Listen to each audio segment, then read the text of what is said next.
Episode 166 of Standing Out is happening right now. Let's go.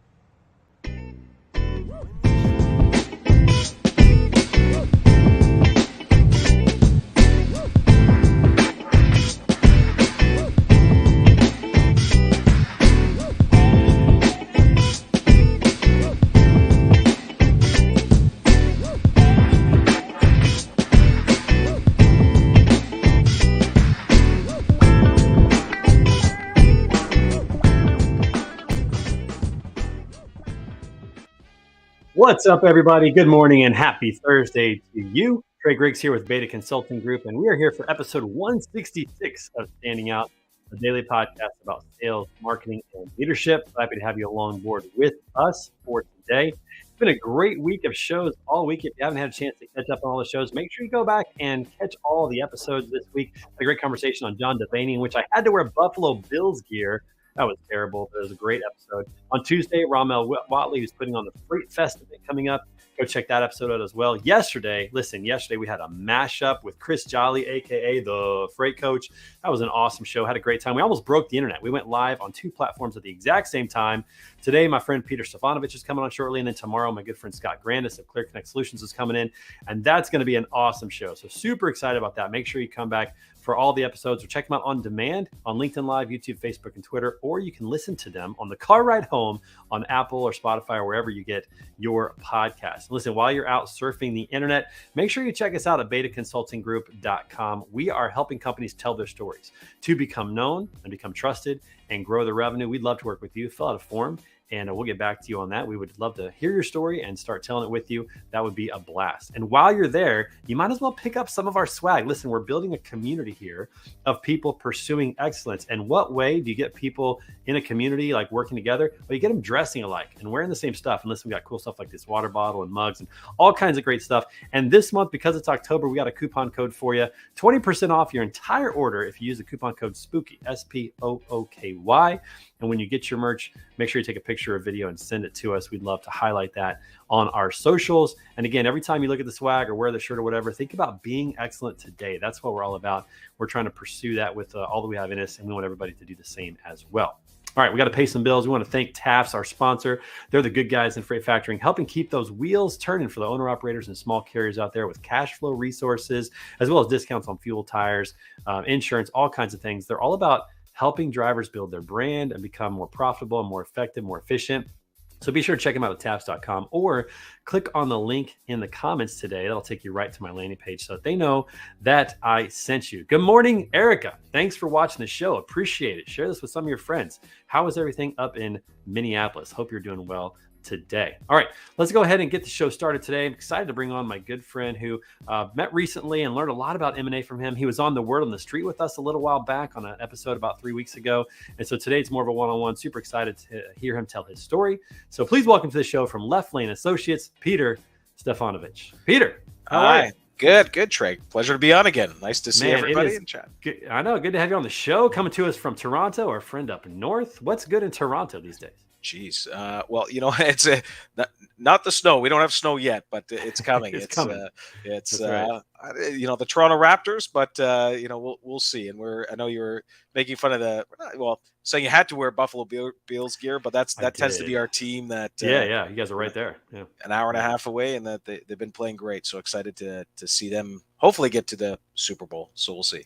We'll see. It's going to be a great rivalry between the Chiefs and the Bills. And, it's only fair because last year, my good friend Nate Cross, who is up in Buffalo, he's a fan as well. He had to wear a Patrick Mahomes jersey on the bet that we made. I kind of felt bad for him, kind of didn't. So it's all fair in love and war when it comes to football and these bets. So it was a lot of fun. But those rivalries are going to be pretty good. Hey, now in Toronto, do you guys get a lot of snow? Because I know you have the river there and you have the lakes. Do you guys get quite a bit of snow?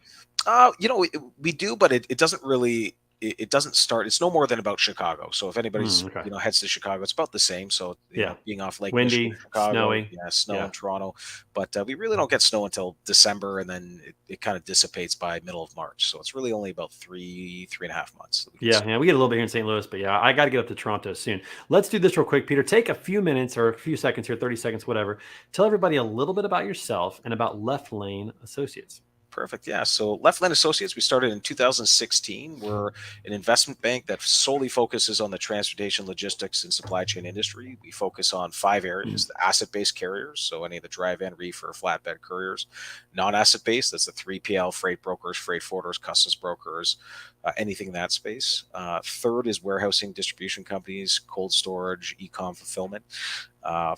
Fourth is truck and trailer leasing companies, and fifth is transportation data and tech companies. We focus on those areas exclusively throughout North America, the U.S., Canada, and Mexico. And we've got a team of 16 of us that work on mergers and acquisitions, so M&A on the buy side and sell side. So we represent clients buying other businesses, and we represent clients looking at exiting. So we've done a pretty decent job of that, and look to continue doing that trend throughout the upcoming new year. So.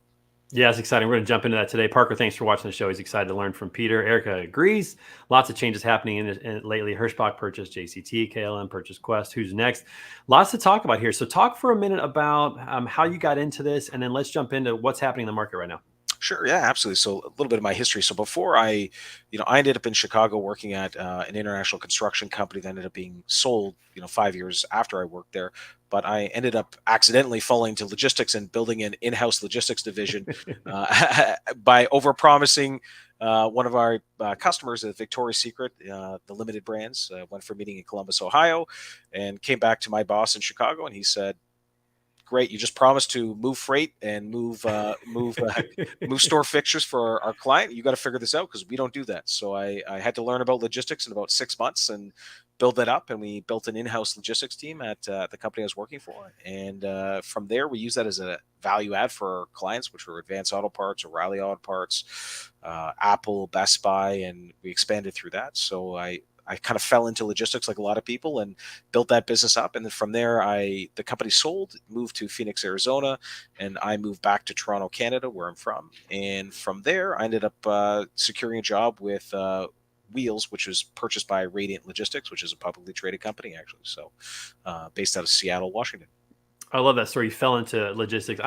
There's a very few amount of people, small handful of people that actually intended to be in logistics. And usually they're family businesses and they're like, okay, I'll get into it. Most of us, we fell into this in an odd way. That's pretty hilarious. Promising something that you guys didn't do and had to figure it out. That's pressure.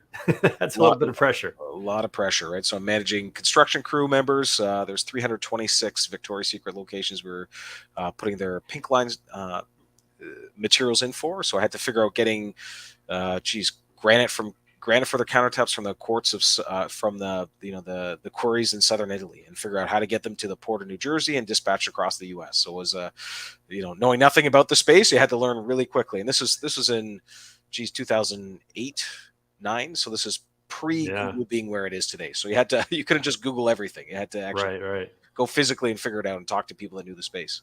Yeah, and you're not in freight brokerage anymore, so clearly that wasn't the best seat for you. But that experience has probably helped you quite a bit when you're talking about 3PLs and asset-based carriers. The understanding that you gained from that's probably been pretty valuable. Exactly. I spent almost 10 years in that space, so learning about it from the operations and sales perspective. And I took my financial acumen from my undergraduate degree and my graduate degree into the M&A space, where after working in that space for a while, I met my business partner who sold his business to Radiant, and we ended up creating an investment bank solely focused on, again, the supply chain, logistics, warehousing, transportation, because there was a gap in people from the space working on it from an M&A perspective. So we wanted to fill that gap, because there's an innate understanding of logistics and transportation that you need to know before getting into it in any aspect, never mind investment banking and mergers and acquisitions. So you really, really had to have a good handle of what you're talking about before you get into it. So that's where we started Left Lane, and we've continued to grow since. Yeah, and I'm sure for transportation companies, for tech companies, for freight brokerages and carriers to have, a partner like Left Lane who knows the industry, that's really critical, because a lot of times these investment banks and PE firms, they really don't know the space so much. They may think that there's opportunity, of course, they want to get in, but they can't really talk the language. So how has that impacted your ability to work with companies, to create deals, and to figure things out? Massively. I think, if you can't talk the talk, then you're not going to be able to walk the walk.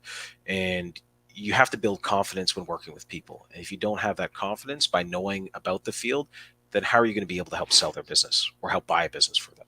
There's so many nuances when you're looking at transportation, right? If you're looking at, let's say, a bulk carrier, is it liquid? Is it chemical? Is it dry? What type of bulk? If you're flatbed, is it flat deck? Is it step deck? Is it specialized? What type, right? Triaxle, quad axle. I mean, understanding the space will help you know who to target when you're out doing outreach materials for certain buyers or sellers. So you have to know the space extremely well, and you have to know who's buying and what they're buying and at the right time. And I think that's where finding somebody that knows the space extremely well and has an innate knowledge of transportation, logistics, and warehousing will definitely be a force multiplier when somebody is looking at either selling or growing through acquisitions. Right, it's key. So let's talk about the right time, because we've seen a lot of activity in the last 2 to 3 years, last 5 years, actually, quite a bit of activity. We know that the market was pretty hot the last 2 years. Money was pretty cheap. Companies were investing, pretty heavily in like technology companies. We saw a lot of mergers and acquisitions with freight brokerages coming together, partnering together, creating these partnerships. Now things are changing just a little bit. How does that impact M&A, and where do you see things right now compared to the last, 2 to 3 years? Yeah, well, I'll say, post, the first 4 or 5 months of when COVID hit, March 2020, there was definitely a pause in a lot of transactions just because no one knew what was going on. I think from a world perspective, from even logistics, transportation, never mind M&A, just in general. So there's a big pause for about 3 4 months, and then stuff started picking up. Call it the fall 2020, and it's really been on a rocket ship since then. So since September 2020 all the way through now and continuing, actually, and to speak of where it has been, it's also good to look at where it's going to be. And there's definitely recessionary tendencies happening from a macroeconomic level. There is definitely some compression in the market, but what we're seeing in the transportation, logistics, M&A is, if you're specialized business working in, if it's a specialized freight broker or specialized warehousing like cold storage or anything, there's still a significant amount of value despite rising interest rates. So I think what everyone needs to look back and say, when we're talking about M&A, everything's been, the peak was kind of, let's say in the summer, spring, and it still has been pretty solid since then. But nothing's going to go back from an M&A or from a growth perspective or from a volume perspective pre, pandemic levels. And I think that's what people get worried about. What there's a lot of, commentary in the media where people are saying, hey, there's going to be, serious freight recessions, things are going to drop off the cliff. I think that commentary scares a lot of people, and it's meant for, I hate to say clickbait, but it kind of does, because when they're All too often. Yeah. correct, and what happens here is when people are using those terminologies, what they're talking about is a comparison to what the peak was. Obviously, everything's going to be less than the peak, right? The peak is meant for a reason. Everything beyond a peak, before a peak or after a peak, are going to be less than. And definitely things have dropped from the peak, but they're not, the doom and gloom that people have talked about. We're not really seeing too much in the M&A world. There's still significant amounts of transactions, and we're seeing steady transactions all the way through currently in Q4 and into Q1. And especially if you're in a very focused, specialized business, then there's going to be a lot of interest from players out there. And if you think about the last 2 years, companies have made a ton of money. And equally, if they're looking at buying businesses, they're not going to need to use bank financing to be able to purchase business. So they're going to be at a different level, and they're not going to need to worry about the interest rates as much as other people are, like myself or you. So, Yeah. and even in that perspective, if you look at large companies, they're not getting the interest rate levels that me and you are, right? They're getting significantly less, right? They have better buying power, and they've secured financial revolvers or lines of credit for years in the past, so they're getting better rates, so they could still acquire businesses. And it's I'll use a comment that Warren Buffett has famously said: the best time to get involved in buying businesses is during downturn. And Yeah. that's not just from a buyer's perspective; it's also somebody looking at selling too, because there's other opportunities if your focus is specialized in the space that you could benefit from. So I think there's great opportunities, and I think it will be a little bit of, there's going to be some volatility over the next little while. Freight volumes have definitely compressed, but I think making a judgment call this far out from the holiday season, I think, is, people are a little bit worried about the volumes being not where they should be from previous holiday seasons. But at the same token, we're October 20th. We still have a good month and a bit before Thanksgiving, U.S. Thanksgiving, and another 2 months before Christmas time, right? So we Yeah, still yeah. have a lot of runway before we can make serious judgments on what's happening. That's right. Yeah, you see things down a little bit, but at the same time, I think you're right. A lot of it is the quick clickbait. I was just looking today on LinkedIn, like of the top 5 stories that were suggested to me. 3 of them were like gloom and doom type stories, of what's coming. But I think that there's a lot of capital out there. There's a lot of money that's out there, and this is the time, like Warren Buffett says, if you like Coca-Cola at 45, you're going to love it at 30. Kind of a thing. And I think that's going to be true, and you're going to see some consolidation. Let me ask you about this year. Has there been any event this year, any transaction that has really been impressive to you or stands out to you as one that was pretty notable? Oh, geez. Yeah, I think overall there's been some pretty significant transactions. If you're looking at size wise transactions, well, let's talk about sort of out of the different verticals. If you look at Knight Swift getting into from an asset based carrier getting into the LTL space when they Yeah, purchased the carrier in the Midwest, and they've been getting into different verticals has been something that's been kind of unique for a lot of players, and they're looking at almost from a portfolio perspective getting into different areas that they're not used to. So that's been kind of that unique space with Knight Swift getting into that space, right? So yeah, yeah. there's been some that one's been pretty significant just from just the perspective of M&A. There's been some other ones that have gone on too that are pretty significant in size that we've seen. And Bison's, which is a Canadian company, has purchased two businesses out of Maine, so that's been pretty significant too. And getting into the landscape there on the U.S. side of things has been pretty large for that carrier as well too. So Yeah, yeah. I remember back in Q2, ArcBest and Molo had an acquisition that came up. Arrive and Forger came together on some things. So, and I think we're going to see more of those. But yeah, I think the general population is starting to get skittish. I know from a housing perspective, real estate buyers are starting to get a little skittish about buying, whereas before they were just throwing in these crazy offers, just trying to get a house, and now they're backing up, they're walking away. The walkout rate on real estate right now is pretty telling for me, that the general public is getting a little nervous, but the people part of M&A transactions don't seem to be as nervous right now. Yeah, I think it depends on, because we're specialized in the transportation logistics world, freight still needs to move. So it's very different, let's say, than hospitality and restaurants or Right, hotels, right, right? So if people are going to pull back on spending, they're going to pull back on things that that they can pull back on, which is travel and spending on travel, spending on right, restaurants too. But the interesting thing is too, if you look at it from perspective, areas that actually tend to do well during recession: cold storage, moving consumables, food products, right? So reefer space. So if you're in cold the cold chain, instead of spending more money on fresh fruits or fresh frozen fresher fruits or vegetables, they're buying frozen. So that's a way that people save money, and that freight still needs to move. So there's significant right, amounts of movement right. that still needs to happen.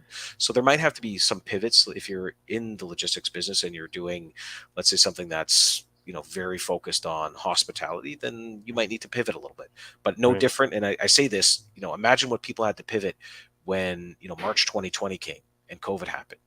People didn't know what went on, so people had to pivot very quickly. So it's no different, actually.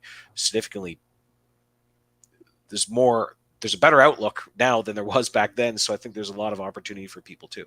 And Yeah, people pivoted after COVID started, and they got into brand new spaces and actually benefited their business that they're in. So they diversified their supplier concentration, diversified their customer concentration too as well. So that way, what COVID did was help people better establish their business for potential volatility. So going into a potential recession, they're better off now because of COVID than if that didn't exist, right? So yeah, yeah, yeah, absolutely. And people still have to eat. People still have to brush their teeth. Hopefully, everybody brushes their teeth. So you got to yeah, keep buying toothpaste and things like that. Those consumables will definitely play a role moving forward, which is really really helpful. And yeah, people tend to pull back on the things that certain experiences, services type things, not consumables. Those are always really really really big. All right, so let me ask you a question about if there's a viewer out there who they're considering buying a business, or someone's asked to buy their business, what are some of the tips that you would give them as they get started on that journey of potentially either acquiring or being acquired by a company? yeah, no, absolutely. So I think on the buy side, so somebody's looking at acquiring businesses, I think the very first thing you need to sit down and have a conversation on what your focus is going to be. A lot of people come to us and say, "Hey, look, we're interested in buying a transportation business." Okay. Well, I mean, you have to be a lot more focused than that. You can't just say, I just want to buy something in transportation. Is it going to be asset based, non asset based? Give me a geographic location. Is it going to be the Northeast, the Southwest, the Midwest? Start focusing on where the optimal place to do an acquisition is for you. And anytime, if it's a first time acquirer, the best thing you could do is purchase a business that's in your lane and it's in your geographic area, because you want to have a good transaction the first time you do it. So you want to make sure that when you're purchasing a company, especially in the transportation logistics space, do it that's somewhere nearby you, and also make sure that it's done in the same vertical that you're in. So I was mentioning earlier about Knight Swift. Most companies aren't that big, and so you want to get to you want to get to a comfort level. So if you're in the flatbed space, stick to that for your first acquisition, and then from there, as you get bigger, you make larger transactions and get into transactions that are outside your typical vertical. That's another piece that I just mentioned there, was that you want to do a transaction that's not overly excessive, right? There's always you know items that you need to work out in your first transaction. So you want to make sure that you work out those kinks by getting involved again in the space that you're in, and make sure that you do it at a certain size. You don't want to just go, say I want to buy a company that's 100 million. Start small and get bigger and bigger with each subsequent transaction. So that's on the buy side. On the sell side, to kind of get ready, what you need to do is got to inform your key individuals that work for your company in confidentiality, circumstances.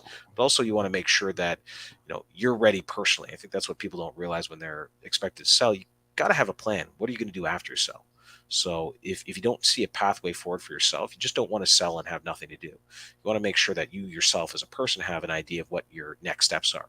Now, if you're looking at retiring because you're 65 plus, a great thing to do is inform your lawyer, inform your accountant, and that way you can start assembling some of your materials and make sure everything is started cleanly.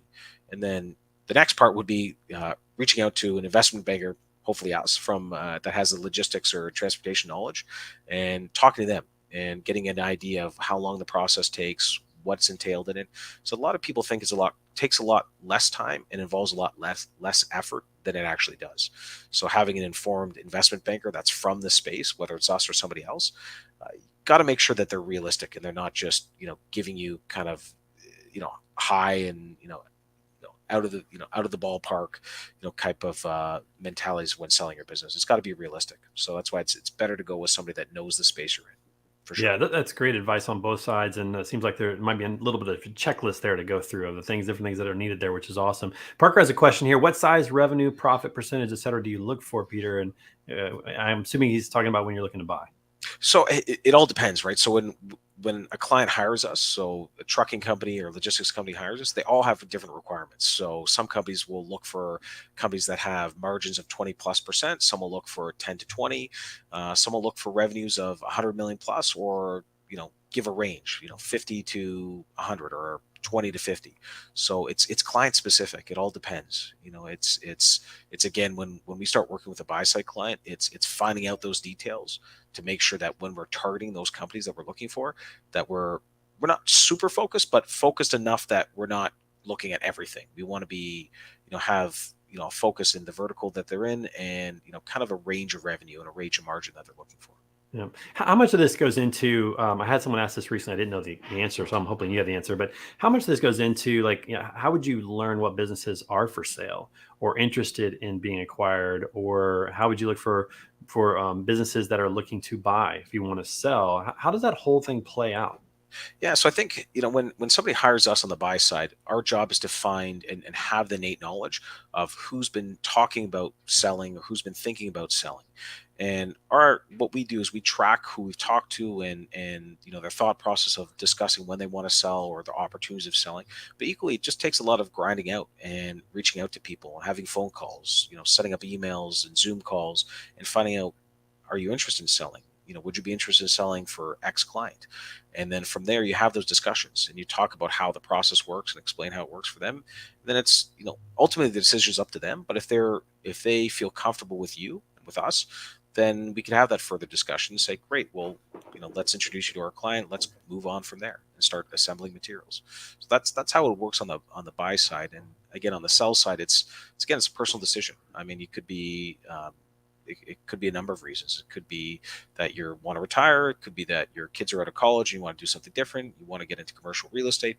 It could be a health reason. It could be divorce. It could be a number of things. So it depends on everybody's individual viewpoint on what the right time for them personally is to exit, right? So you can't really look at the macroeconomic world. You got to look at what's the best time for you, because the best time for you is going to be different than everybody else.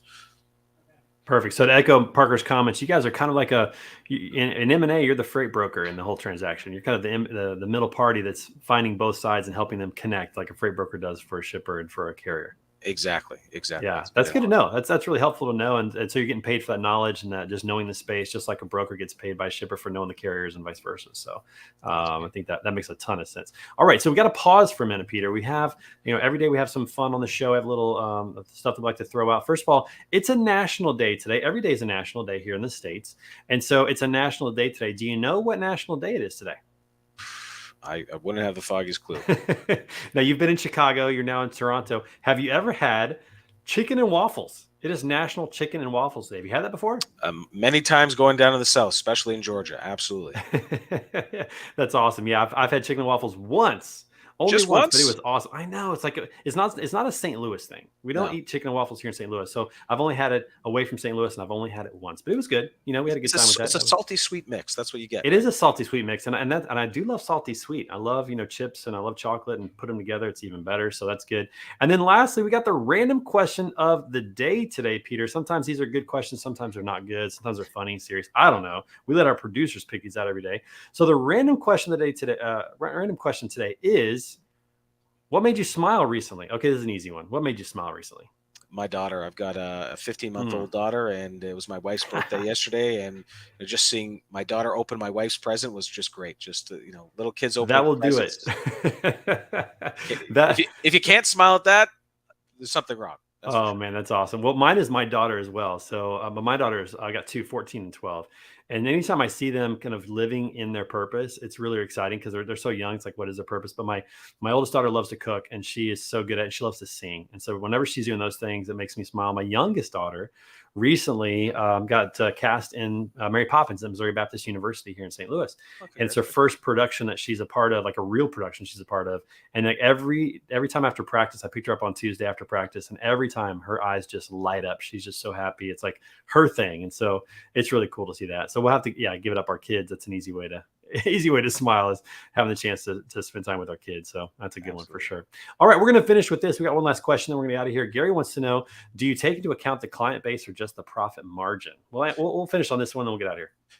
You take into account a lot of different things. So it's going to be client base, commodity base, supplier base, all those things. So there's a big checklist that we go through on what validates whether somebody's going to be at a high end of a multiple or a low end of a multiple when somebody's being purchased or being sold. So you look at a number of different things when going over a transaction. Again, it's pretty much you're looking at everything in totality, and then you're coming up with the financials to see where things fit, and if something's going to be it could be on the high end or the low end of a said multiple in the from a transaction perspective. That's awesome. That's great. Great answer to the question there. And how can Gary and the others here that are on the show, how can they connect with you and learn more about M&As from what you guys do? Sure. Yeah. They could always reach out to us directly. They could come on our website. It's www.leftlaneassociates.ca.